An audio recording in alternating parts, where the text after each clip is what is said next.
नमस्कार। मुद्दा तो है, मैं आपका स्वागत है। मैं हूं आपके साथ ब्रजेश चौकसी। आज मुद्दा है इस्तीफे की क्या वजह, परिवार है आपसी कलह। जी हां, उप नेता प्रतिपक्ष के पद से हेमंत कटारे ने इस्तीफा क्या दिया। प्रदेश की सियासत में फिर कांग्रेस के भीतर की कलह पर चर्चा तेज हो गई। हालांकि कटारे ने अपने फैसले के पीछे पारिवारिक जिम्मेदारियों का हवाला दिया, लेकिन उनके इस कदम ने कई नए राजनीतिक समीकरणों को जन्म दे दिया है।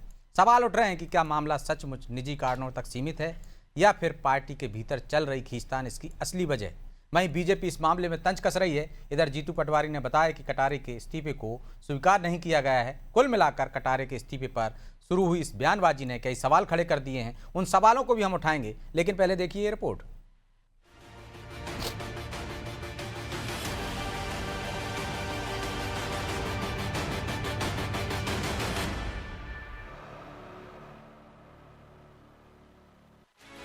जैसे ही हेमंत कटारे के इस्तीफे की बात निकली, प्रदेश की सियासत में भूचाल आ गया। सवाल उठने लगे, क्या सच में परिवार को समय न दे पाने की वजह से इतना बड़ा फैसला लिया गया, या फिर कांग्रेस के भीतर कुछ और ही पक रहा है।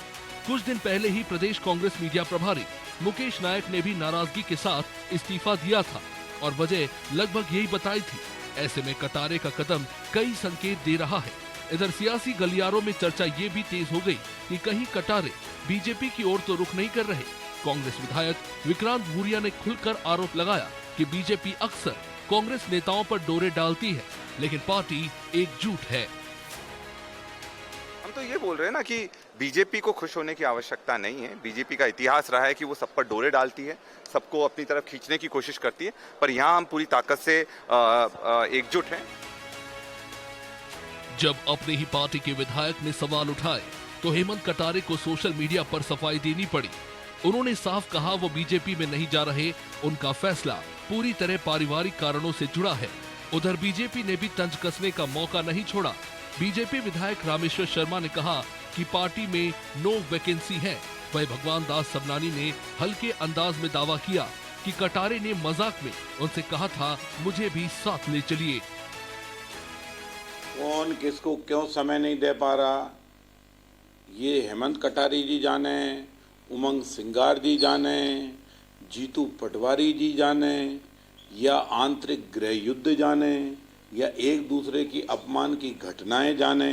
हम कांग्रेस के अंदर घुसना नहीं चाहते और उसको देखना नहीं चाहते। देखो, राजनीतिक दल में कभी रास्ता बंद नहीं होते और कभी रास्ता खुले नहीं होते। राजनीतिक दल का गेट हमेशा ओपन गेट रहता है, लाल परेड टाइप का, ठीक है कि नहीं। पर अभी हमारे यहाँ ऐसी कोई वैकेंसी है नहीं। थोड़ी देर पहले यहाँ से निकला तब बाहर खड़े थे, किसी पत्रकार बंधु से बात कर रहे थे, चलो साथ चलते हैं। मुझे नहीं मालूम कहाँ साथ चलने की बात कर रहे थे। फिलहाल हेमंत के इस्तीफे को पटवारी ने मंजूर नहीं किया है, तो बीजेपी में जाने की अटकलों पर भी विराम लग गया है। लेकिन सवाल अब भी बरकरार है, इस्तीफे की असल वजह क्या है। चर्चा तो ये भी है कि नेता प्रतिपक्ष उमंग सिंगार के साथ उनकी पटरी ठीक से नहीं बैठ रही थी, तो क्या आंतरिक मतभेद इस फैसले की वजह बना। वही उमंग सिंगार का कहना है कि ये मामला परिवार के भीतर का है, अगर कोई बात होगी तो उसे सुलझा लिया जाएगा। परिवार की बात है, परिवार के अंदर बैठ के अगर कोई है हम लोग बात कर लेंगे। मैंने भी देखा, अच्छा काम कर रहे थे, परफॉर्मेंस, साथ में खाना खाया, सबके साथ खाना खाया ना। किसी साथी विधायक को ये नहीं पता था कि ऐसी बात होने वाली। 24 फरवरी को राहुल गांधी और मल्लिकार्जुन खड़गे भोपाल आने वाले हैं। ऐसे में कटारे के इस्तीफे के कई मायने निकाले जा रहे हैं। क्या बजट सत्र के बीच इस्तीफा देकर कटारे ने आला कमान को कोई संदेश देने की कोशिश की है। जब राहुल गांधी मध्य प्रदेश पहुंचेंगे तो क्या इस मसले पर भी मंथन होगा। फिलहाल हेमंत कटारे पारिवारिक कारणों की बात कर रहे हैं, लेकिन सियासत में अक्सर जो दिखता है वो पूरा सच नहीं होता। लिहाजा आने वाले दिनों में साफ होगा, क्या ये सचमुच परिवार का फैसला था या फिर इसके पीछे कोई और सियासी कहानी छुपी है। ब्यूरो रिपोर्ट, अनादि टीवी।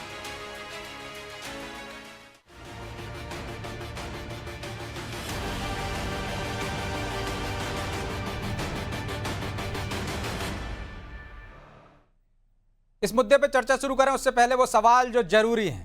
पहला सवाल, हेमंत कटारे के इस्तीफे के पीछे क्या संदेश छिपा है। दूसरा सवाल, क्या कांग्रेस में सब कुछ ठीक नहीं चल रहा है? तीसरा सवाल, बीजेपी क्यों इस इस्तीफे को कांग्रेस की कलह से जोड़ रही है?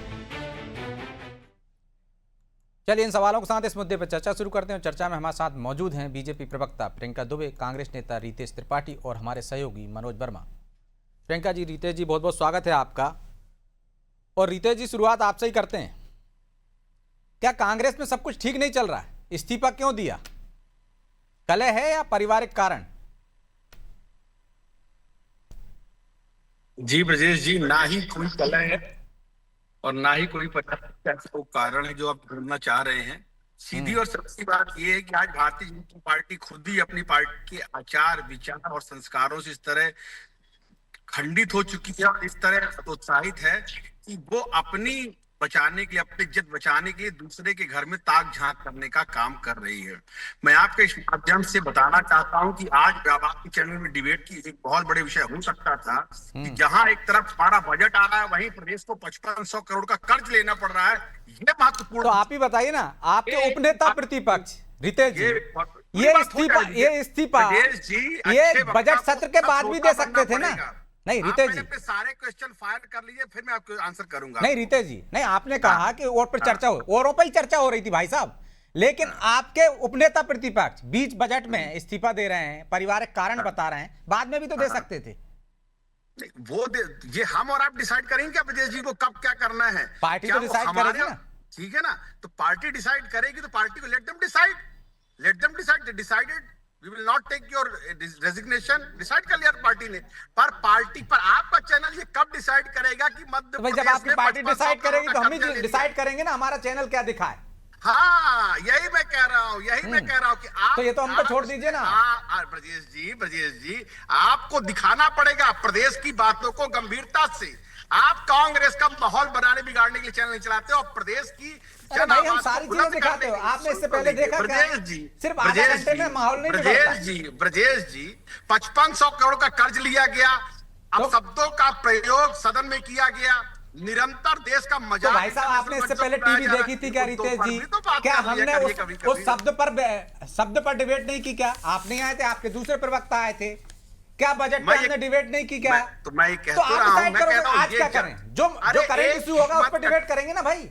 बिल्कुल सही बात है। 5500 करोड़ पे डिबेट हुई है आपकी? हाँ हुई है, देख लीजिए आप चैनल। मैं देखता ही रहता हूँ, आपके सारे चैनल देखता हूँ। अच्छे बात, थोड़ा पार्टी के लिए भी ध्यान दिया करो। बिल्कुल पार्टी पर ध्यान देते हैं, बिल्कुल। आप थोड़ी भाजपा की भी खींचातानी करिए क्योंकि सरकार में वो है, जवाबदारी उनकी। खैर, महत्वपूर्ण बात आप मेरी सुनिए कि आज की डेट में भारतीय जनता पार्टी ने पूरे प्रदेश को सत्यानाश कर दिया, कर्जे का प्रदेश बना दिया है। हेमंत कटारे जी ने स्पष्ट कर दिया कि सदन पर आकर हम दोबारा पूरी ताकत से भाजपा का पुरजोर विरोध करेंगे और भारतीय जनता पार्टी अपनी जवाबदेही से भाग रही है। इसलिए तरह तरह के मुद्दों पर वो लोगों का ध्यान भटकाने का काम कर रही है। सदन चल रहा है, प्रदेश को बताएं कि अरे अच्छा खासा सदन चल रहा था, आपके तेवर तीखे थे, तो फिर हेमंत कटारे को ढीले करने की जरूरत क्या थी कि तेवर उड़ जाए? ढीली अगर कोई है तो प्रदेश में भारतीय जनता पार्टी की सरकार है ब्रजेश जी। ढीला तो कोई है तो ढीला हो गया ना। उमंग सिंगार की वजह से या हेमंत कटारे की वजह से फायदा हुआ कि नहीं बीजेपी का? ब्रजेश जी इतने कटाक्ष करते हैं, कोई भी सेंटेंस पूरा फ्रेम हो ही नहीं पा रहा है। तो मैं सोचता हूँ पहले आप एक बार क्वेश्चन पूरा रेस कर दे, फिर मैं नहीं, आप कह रहे हैं ना माहौल ऐसे बिगड़ गया। आप बताइए कि भागीरथपुरा पे चर्चा हो रही सदन में, आप गए क्या? मैं मौजूद था, अच्छी खासी चर्चा हो रही थी, हंगामा हो रहा था, विपक्ष अपनी बात कह रहा था और इसके बीच में हेमंत कटारे इस्तीफा दे देते हैं, तो माहौल कौन खराब कर रहा है पार्टी का? बता रहे हैं ब्रजेश जी, पूरे प्रदेश का माहौल कैलाश विजयवर्गीय जैसे लोग अब शब्दों का औकात में रहो, इस तरह के शब्दों का प्रयोग करके पूरे देश और विदेश में देश की जो राजनीतिक संस्कृति है उसको खराब करने का भारतीय जनता पार्टी के वरिष्ठ नेता काम कर रहे हैं। मीडिया के सामने अब शब्दों का प्रयोग करके 35-35 लोगों को असमय ही मौत की नींद सुलाकर पूरे प्रदेश की व्यवस्था को बिगाड़ने का काम कर रहे हैं। और मध्य प्रदेश सरकार 3,70,000 करोड़ के कर्ज में डूब चुकी है। जिस दिन हमारा बजट आता उसी दिन मध्य प्रदेश के मुखिया को 5500 करोड़ का कर्ज लेना पड़ता है। इससे बड़ा दुर्भाग्यशाली। तो भैया रितेश जी, मेरा सवाल ही तो वही था कि सही पटरी पे चल रहा था ना सब कुछ। आप कैलाश विजयवर्गीय को घेर रहे थे सदन के अंदर, मीडिया में भी वही चल रहा था, औकात चल रहा था, लेकिन आपके नेता ने मोड़ दिया। तो क्या वो बीजेपी के सारे पे ऐसा कर दिया? दरअसल क्या है ब्रजेश जी, आप लोग सिर्फ आधा सच देखते हैं, आधा पूरा सच बता झूठ दीजिए बहुत ना दर्शकों खतरनाक को। होता है। पूरा सच उन्होंने बता दिया है। अगर आप पूरा मॉनिटर करेंगे तो आप देखेंगे ब्रजेश जी ने क्या, उन्होंने क्या जवाब दिया। उन्होंने कहा है कि मैं पारिवारिक कारणों से व्यस्त हूं और जिनको भी ज्यादा निर्णय चाहिए, मेरा व्यू चाहिए, तो सदन पर आकर पूरी ताकत से मैं भाजपा को खुदेड़ने का काम करूंगा। ये व्यू है उनका, और इसके आगे आपको क्या जवाब चाहिए?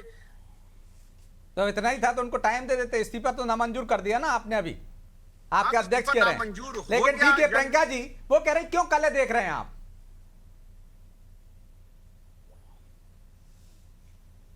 हमें ब्रजेश जी, जब क्लासरूम होते हैं ना, बच्चों का, छोटे बच्चों का क्लासरूम होता है, एक बच्चे को बोलने नहीं दिया जाता तो वो ज्यादा शैतानी करके ध्यान आकर्षण करने की कोशिश करता है।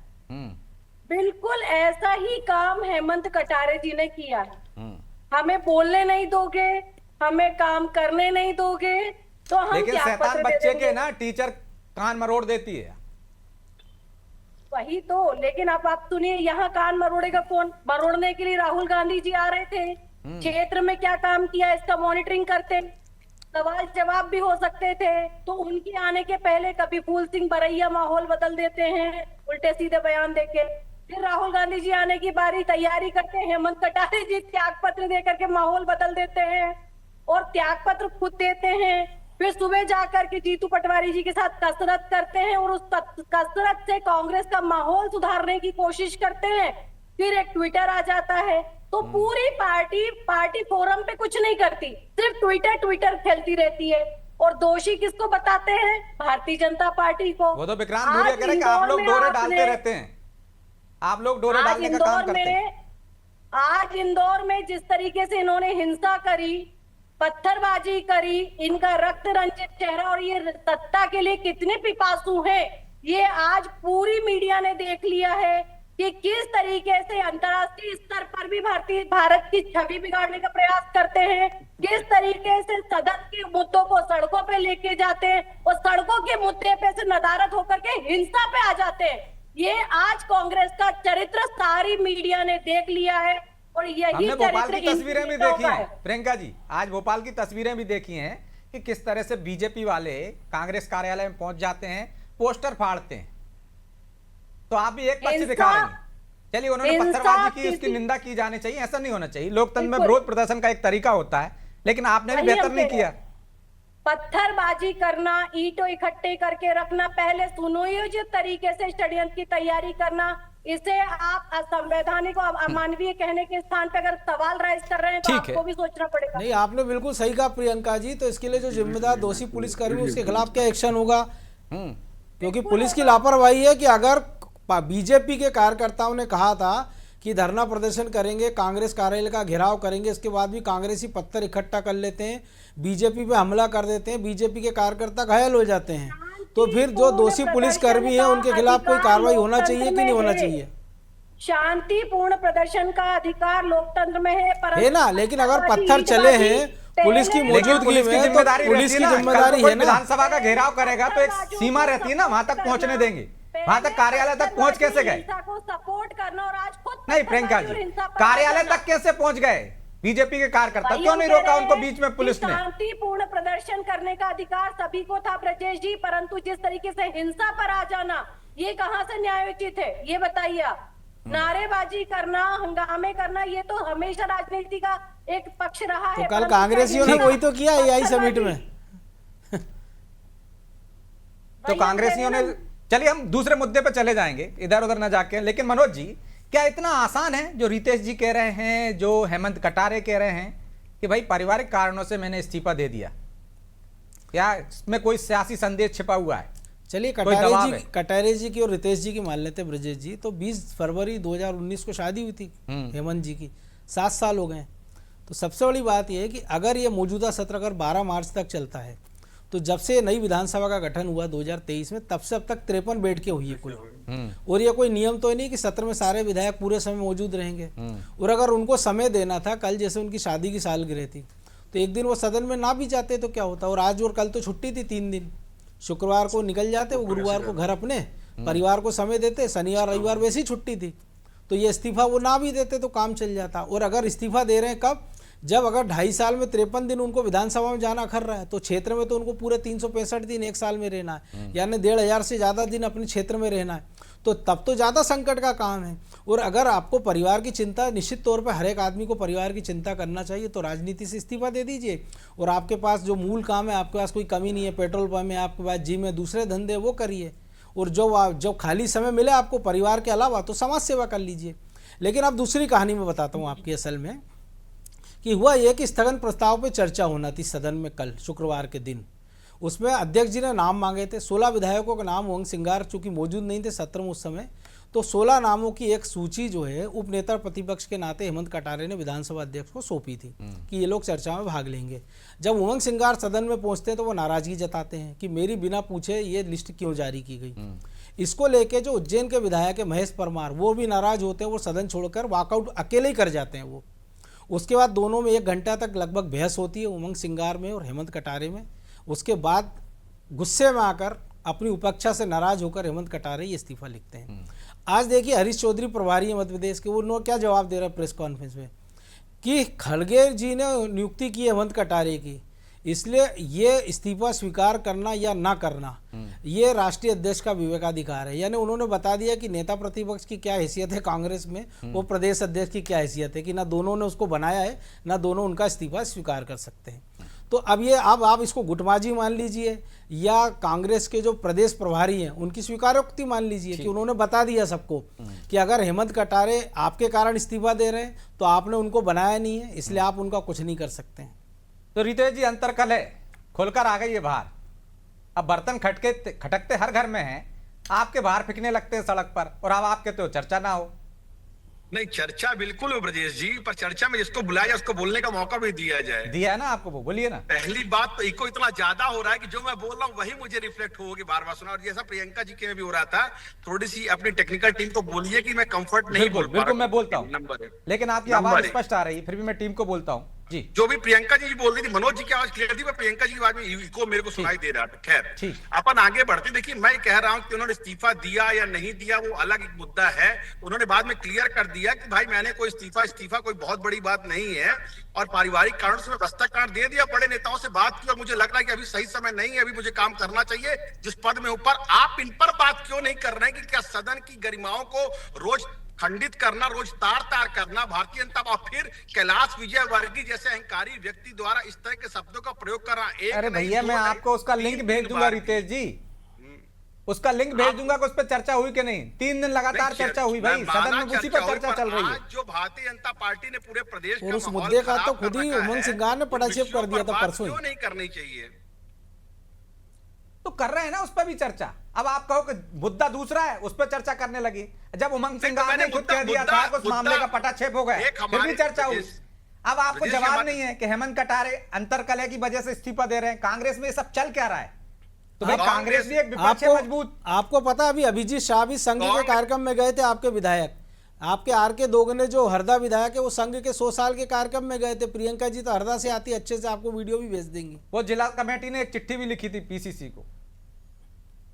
तो क्या चल रहा है कांग्रेस का ये मुद्दा है। मैं ये कहना चाहता हूँ, सूत न कपास जुलाहों में लट्ठम लट्ठा, तो कोई इसका आधार नहीं है। हेमंत कटारे जी ने सामान्य रूप से इस्तीफा तो वही तो पूछ रहे हैं कि आप क्या कौन जुलाए लट्ठम लट्ठा कर रहे हैं? फुट पर आ गए, बैक फुट पर आ गए। उन्होंने कहा कि आज भारतीय जनता पार्टी पूरे मुद्दे को हेमंत कटारे को इस्तीफा को लेकर जो प्रदेश के प्रति जिम्मेदारी है उससे अपनी जान बचाना चाह रही है, ताकि मुख्य मुद्दों से लोगों का ध्यान डाइवर्ट हो सके। आज प्रदेश के सामने बेरोजगारी, बढ़ता हुआ कर्ज और किसान आत्महत्या जैसे मौका प्रदेश के भविष्य को अच्छा रितेश जी, बहुत सही बात की आपने। तमाम सारे मुद्दे हैं, लेकिन उपनेता प्रतिपक्ष इस्तीफा क्यों दे रहे हैं कि साहब परिवार को समय नहीं दे पा रहा। वो कह देते कि भैया सरकार कुछ नहीं कर रही है इसलिए इस्तीफा दे रहा हूं, कम से कम यही कारण बता देते। वो सरकार कुछ नहीं कर रही है, मनोज जी आपने अच्छी बात की, इसलिए तो प्रदेश के मुखिया को इस्तीफा देना चाहिए। अरे तो आपके नेता तो कह रहे परिवार के कारण दूसरा लिख देते अपमान किया है। एक मंत्री ने नेता प्रतिपक्ष का अपमान किया, इस वजह से मैं इस्तीफा, या वो कह देते ऐसे सदन में जहाँ विजय शाह मौजूद है मैं नहीं बैठूंगा इसलिए इस्तीफा दे रहा हूँ। उन्होंने, मुझे लगता है कि इवेंट मैनेजमेंट का काम भारतीय जनता पार्टी ज्यादा अच्छा कर पाती है। हमारी पार्टी के नेता इवेंट मैनेजमेंट में उतने माहिर नहीं है कि करे कोई और भरे कोई, अपनी बात को लेके दूसरे के सर में उसका दोष मढ़ देना। वो जो जेन्युइन रीजन था, उनको लगा होगा कि अभी मेरे को परिवार की कई सारी ऐसी बातें रहती कि आदमी को लगता है कि मुझे अभी थोड़ा समय परिवार की तरफ डाइवर्ट होना चाहिए। और जब वरिष्ठ नेताओं से उन्होंने बात की तो अपने कदम को पीछे ले लिया। पर भारतीय जनता पार्टी का भी तो जवाब आना चाहिए कि सदन में इस तरह के जवाब दिए जा रहे हैं, निरंतर सदन की मर्यादाएं तोड़ी जा रही हैं, प्रदेश का बंटाधार किया जा रहा है। 2.5 लाख करोड़ इन्वेस्टमेंट कहां चला गया, 1,65,000 जॉब कहां चली गई, इन विषयों पर भी तो बात होनी चाहिए। भारतीय जनता पार्टी को इन विषयों पर भी जवाब देना चाहिए। आप यदि पथराव पे बात करते, आज के मौजूदा उस पर जो घटनाक्रम पे बात करते तो बेहतर होता। बेहतर होता आप कटारे जी से सवाल करते कि भैया कटारे जी ये सवाल आपने सदन में क्यों नहीं उठाए? कटारे जी, क्योंकि आप और हम तो सदन का हिस्सा है नहीं ना, हम तो बाहर ही बात कर सकते हैं। भाई मैं उनके परिवार का भी हिस्सा नहीं, मैं सोचता हूँ कि उन्होंने कोई जिम्मेदारी उनकी रही होगी, इस कारण उन्होंने इस्तीफा दिया। फिर तो अच्छा विधायकी से इस्तीफा दे देना, पूरा समय परिवार के साथ रहे। यही तो अच्छा, तो सबसे अच्छा है कि मोहन यादव और पूरी सरकार इस्तीफा दे दे और मध्य प्रदेश को ऊर्जावान लोगों वो को तो दे नहीं रहे ना। तो ये तो आप जनता ने चुना है उनको। ये तो आपने जिन लोगों को टिकट दिए तब सोचना था कि वो ऐसे लोगों को टिकट दे रहे हैं जो चुनाव नहीं जीत पा रहे हैं। अगर आप अच्छे लोग टिकट देते, वो चुनाव जीत जाते, सरकार बनती। और जब बन गई थी आप ही ने गिरा दी। पहले तो ये क्या कहते हैं, 15 साल बाद बच्चा हुआ था, चूम चूम के मार दिया आपने। अगर इसको दूसरे शब्दों में दिया जाए कि भारतीय जनता पार्टी ने पिछले दरवाजे से लोकतंत्र की महिमा को तार तार कर दिया, तो मुझे लगता है कोई गलत बात नहीं होगी। जिस तरह सेंटर की गवर्नमेंट को सामने रखकर और विधायकों को अगवा करके कर्नाटक में जो गंदा खेल खेला गया, तो पूरे देश ने देखा उस बात को। तो यदि आप इस स्तर पर जाकर बात करेंगे तो फिर कोई बात का तो औचित्य और समाधान नहीं कर सकता है। जहां आपके नेता, हमारे नेताओं ने अगवा किया था, आप संभाल नहीं पाए, ये भी तो एक सवाल होता है कि आप नहीं संभाल पाए। आपकी सरकार थी, देखिए राजस्थान वालों ने संभाल लिया था, गहलोत ने FIR दर्ज कर दी थी सचिन पायलट पे। पायलट बेचारे उड़े भी और लैंड भी नहीं हो पाए, वापस आ गए। आप नहीं कर पाए, अपनी कमजोरी देख नहीं रहे। भूपेश बघेल से सबक ले लेते। सिंहदेव साहब फड़फड़ाते रहे बेचारे 2.5 साल, और अभी सिद्धारमैया के सामने DK शिव कुमार फड़फड़ा रहे हैं। यही तो मैं भी, मोदी के, योगी के सामने अमित शाह फड़फड़ा रहे हैं, शिवराज के सामने मोहन यादव फड़फड़ा रहे हैं। इस तरह तो पूरे देश में कई फड़फड़ा रहे हैं। उनमें किस प्रियंका जी थोड़ा सा जवाब दें, समय नहीं है। ठीक है प्रियंका जी। रितेश जी, अगर आपकी पूरी पार्टी भारतीय जनता पार्टी के अनुसार मैनिपुलेट होती है तो फिर आप लोग क्या कर रहे हैं वहां पर? इसका ही जवाब दे दीजिए। जब हर चीज के लिए आपका नेता त्यागपत्र दे तो भाजपा जिम्मेदार, आपकी सरकार गिर जाए तो भाजपा जिम्मेदार, आपकी विधायक भाग जाए तो भाजपा जिम्मेदार, तो कांग्रेस और कांग्रेस के लोग करते क्या हैं? ये बता दीजिए। बता दे बताइए आपकी पार्टी निरंतर अपनी जो लोकतंत्र की गरिमा को तार तार करते हुए मध्य प्रदेश के युवाओं का भविष्य नोच कर खा रही है, और कांग्रेस मध्य प्रदेश को बचाने की राजनीति कर रही है। आपकी पार्टी निरंतर झूठ बोलकर और पूरे मध्य प्रदेश को भ्रष्टाचार। सवाल कुछ है, आप कहीं और चले गए। चलिए माफी चाहता हूं मैं रितेश जी, प्रियंका जी, क्योंकि समय की बाध्यता है, इसलिए चर्चा को यहीं विराम देना होगा। आप दोनों का बहुत बहुत धन्यवाद। तो सवाल अभी बहुत सारे हैं कि हेमंत कटारे ने इस्तीफा क्यों दिया? क्या वो जो वजह बता रहे हैं पारिवारिक वही वजह है, या अंतरकलह है, कांग्रेस में सब कुछ ठीक नहीं चल रहा? और सबसे बड़ा सवाल, कांग्रेस पहले अपना घर क्यों दुरुस्त नहीं करती? घर दुरुस्त हो जाएगा तब विरोधियों पर हमला करे। लेकिन यहाँ कहीं ना कहीं कुछ ना कुछ तो कमियां हैं कि बार बार पहले विक्रांत भूरिया इस्तीफा देते हैं जिम्मेदारी लेने के बाद, और कहते हैं कि मैं अपने क्षेत्र में समय नहीं दे पा रहा हूँ, पिताजी का चुनाव देगा। तो पार्टी छोटी है और व्यक्तिगत काम ज़्यादा है, तो फिर घर ही क्यों नहीं बैठ जाते? ऐसे लोगों को टिकट ही क्यों देती कांग्रेस? ये बड़ा सवाल है। बहरहाल मुद्दा तो है, मैं इतना ही, मुझे दीजिए इजाजत और आप देखते रहिए अनादि टीवी। नमस्कार।